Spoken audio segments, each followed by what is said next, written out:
Soil पे मैंने video बनाया था। एक्चुअली ये वीडियो पहले बनाना था बट मैं ऐसे रैंडमली बना दिया था मैंने। तो बिहार का फिजिकल डिवीज़न देखने की कोशिश करते हैं। इसको लार्जली आपको यहाँ पे ऊपर दिख रहा होगा, ये नेपाल का एरिया आप मान सकते हैं।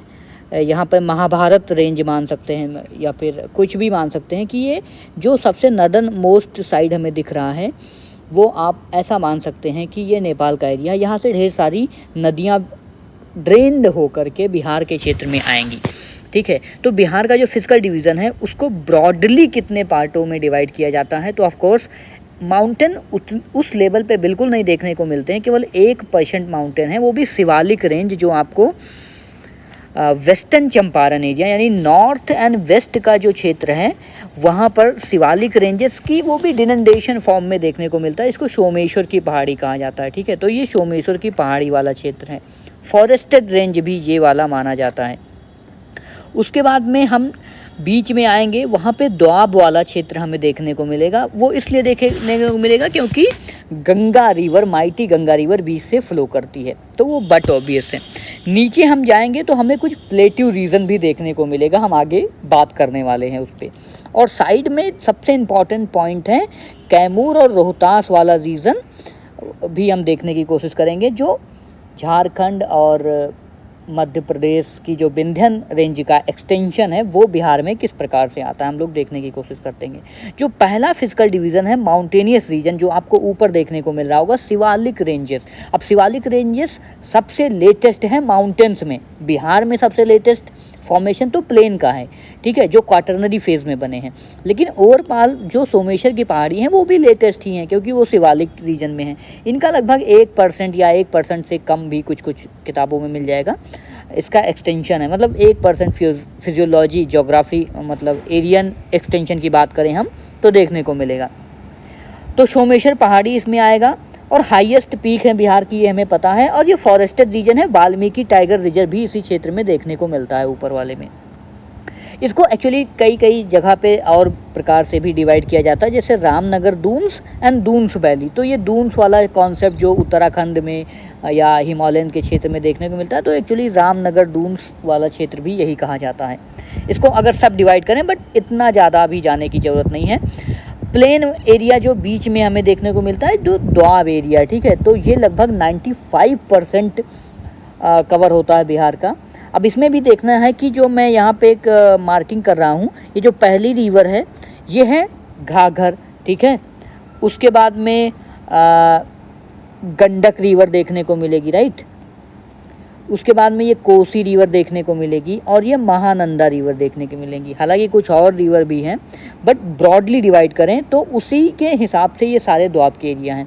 जैसे ये गंडक और घाघरा के बीच में गंडक और घाघरा दोआब हो जाएगा।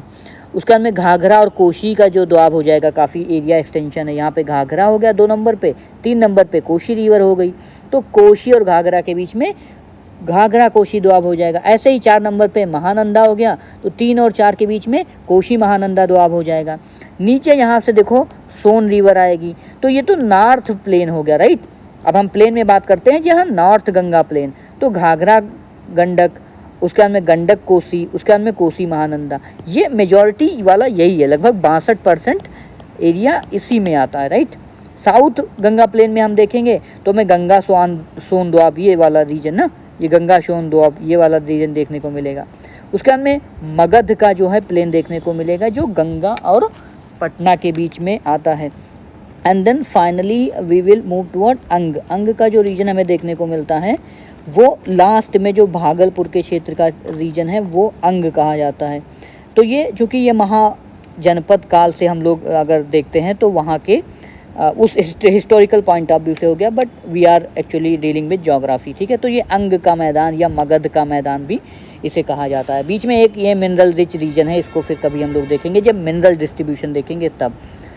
तो ये हो गया अबाउट सदर्न प्लेन ऑफ क्या हो गया गंगा का। अब सदर्न प्लेन में आपको एक चीज़ रखनी है कि चूँकि सदर्न में ज़्यादा रिवर्स हैं बट उनकी इंटेंसिटी ज़्यादा नहीं, उधर रेनफॉल ज़्यादा नहीं है, तो क्या पाया जाता है, ओल्ड एलुअल साइल पाया जाता है, ठीक है। इसे बांगर भी कहते हैं।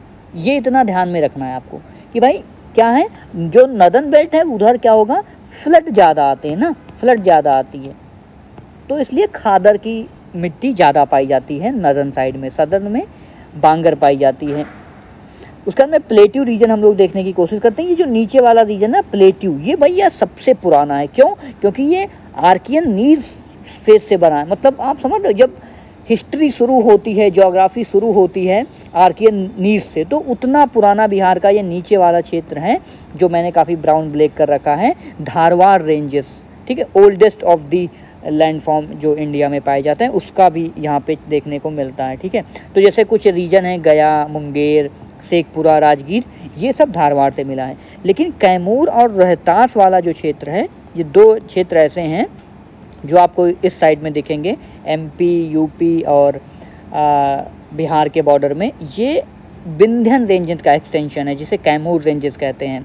रोहतास डिस्ट्रिक्ट में आपको देखने को मिल जाएगा ये सारा चीज़।